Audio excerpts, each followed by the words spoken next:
Hey guys, sorry I can't be with you tonight. Instead, you just get to listen to me talk over recording. So you're welcome. I'm going to be talking a little bit about the history of the education in Russia. And really, up until the Soviet era, schooling was largely ruled by the church. And only the elite, the rich, and the religious had access to this education. So that meant that there was a huge amount of illiteracy within Russia. About 80% of the population was illiterate. And that meant that the majority of the population were peasants, and those children didn't receive much education. If they did, they maybe got 2, 3, 4 years of instruction. They were educated by their families on how to do farm chores, how to do work that could sustain their family, and maybe if they did receive any formal education, it was about like village customs and beliefs.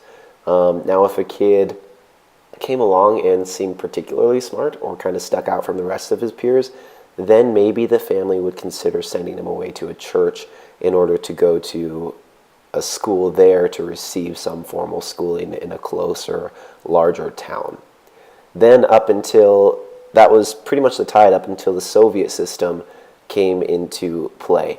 And the Soviet system came in and kind of revolutionized the education system. It really centralized it and indoctrinated every school in a Marxist and Leninist theory.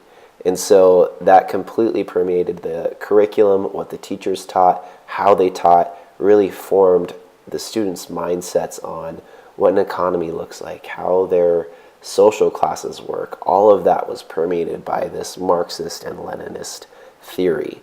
And that pervaded in the Russian school system really up until the 1990s. And when the 1990s came around, reform programs really began to overhaul that Soviet-era pedagogical philosophy and really wanted to revise the curriculum.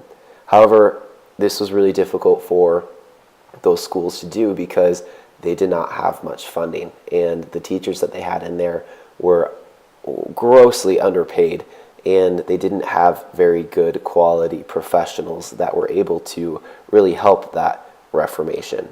Then after the Soviet Union broke up, that kind of was the last big turning point in the education.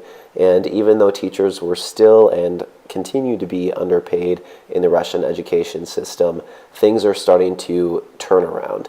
And schools are able to offer a education that is focused more on the whole student and is able to prepare them for life outside of the school and what they're looking for in career preparation and different things like that. It's really starting to resemble more of a Western education.